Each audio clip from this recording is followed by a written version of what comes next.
કેમ છો મિત્રો? જય યોગેશ્વર, જય સ્વામિનારાયણ, જય શ્રી કૃષ્ણ. હું છું શિલ્પા. શિલ્પાસ કિચન રેસિપીસમાં તમારું સ્વાગત કરું છું. આ વાનગી સ્પેશિયલ મેં મારી ભાભી માટે બનાવી. એને આંબલી બહુ ભાવે અને મને કીધું કે આંબલીને મસ્ત ચટાકેદાર બનાવી દો. તો હું ગઈ ફ્રીજમાંથી આંબલી લેવા.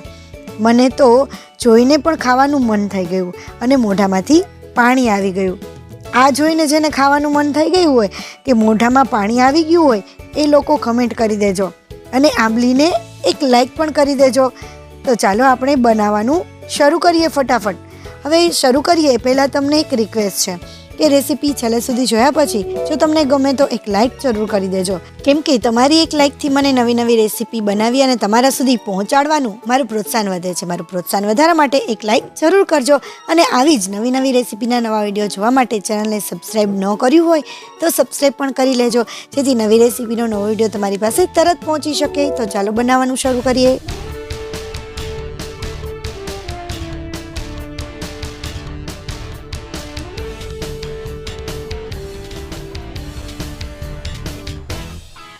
એના માટે મિત્રો આપણે પહેલાં તો ગેસ ઓન કરી અને એના ઉપર એક પેન મૂકી દઈએ અને અહીંયા મેં લગભગ અડધા કપ જેટલા માંડવીના દાણા લીધા છે. એ માંડવીના દાણાને આપણે થોડા ગરમ કરી લઈશું. થોડા એવા જ ગરમ કરવાના છે, બહુ વધારે ગરમ નહીં કરવાના, જેથી દાજ પડી જાય એટલા બધા આપણે શેકીશું નહીં, શેકવાના નથી વધારે. ફોતરી ઉતરે ને એટલા જ આપણે એને ગરમ કરવાના છે અને આ રીતે સતત હલાવતા રહેશો ને એટલે એ દાજશે પણ નહીં અને સરસ એવી ફોતરી પણ ઉતરી જશે. હવે થોડા એવા ગરમ થાય ને ત્યાર પછી એની અંદર 2 ચમચી જેટલા તલ નાખી દઈશું. જે સફેદ તલ આપણે રેગ્યુલર ખાતા હોય છે એ જ તલ છે અને એને પણ આપણે ગરમ કરી લઈશું. થોડા એવા ગરમ થઈ જશે ને એટલે તલ છે ને થોડા ફૂલાઈ જશે અને ફૂટવા લાગશે. ફૂટવા લાગે ને ત્યાં સુધી જ આપણે એને ગરમ કરવાના છે. તો આપણા તલ અને માંડવીના દાણા બંને ગરમ થઈ ગયા છે, તો એને આપણે ઠંડા કરવા માટે રાખી દઈએ. હવે મિત્રો આપણે આંબલી લઈ લઈશું. મેં અહીંયા આંબલી લીધી છે એકદમ, જુઓ તમે, પતલી આંબલી છે તો આવી જ આંબલી લેવાની.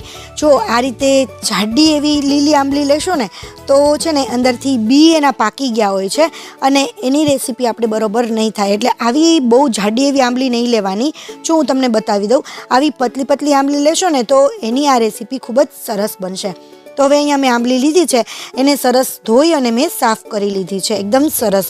હવે એના જે બે સાઈડના આ રીતે ડીટિયા હોય ને એ આપણે કાઢી લઈશું અને કટ કરી લઈશું થોડા ઘણા. અહીંયા બધી જ આંબલીના આ રીતે મેં પાછળના ડીટિયા કટ કરી લીધા છે.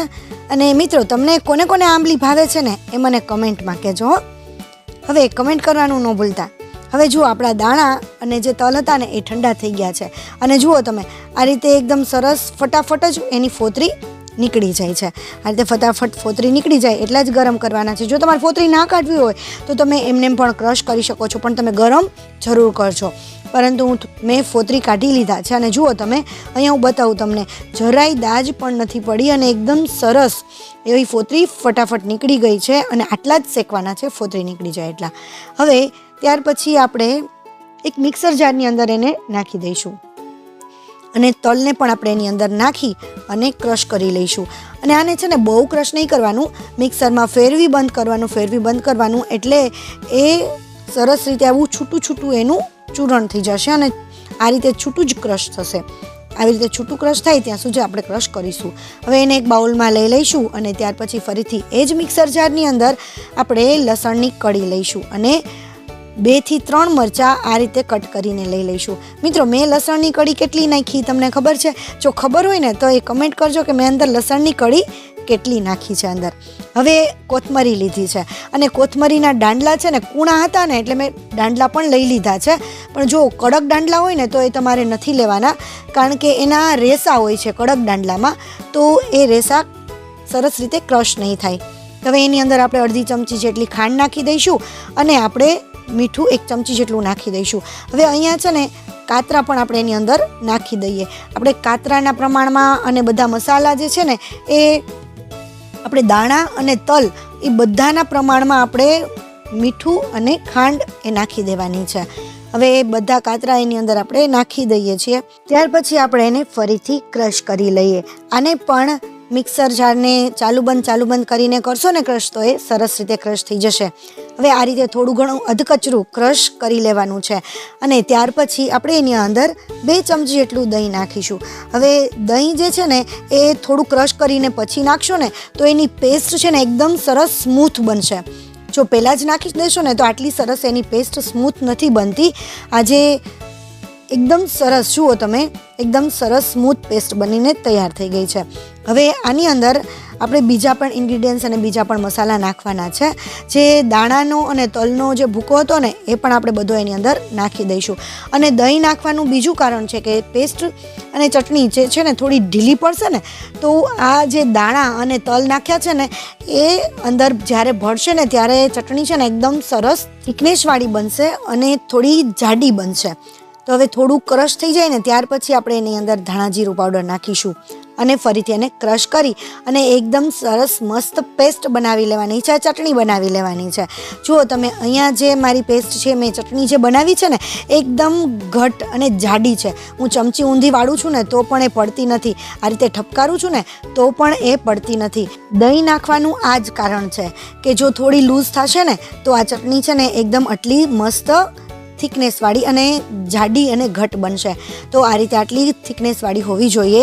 અને જો તમે દહીં નહીં નાખો ને તો એકદમ જ્યારે ક્રશ કરો છો ને ત્યારે પણ એ ક્રશ સરખી નહીં થાય અને ક્રશ કરવામાં પણ મજા નહીં આવે.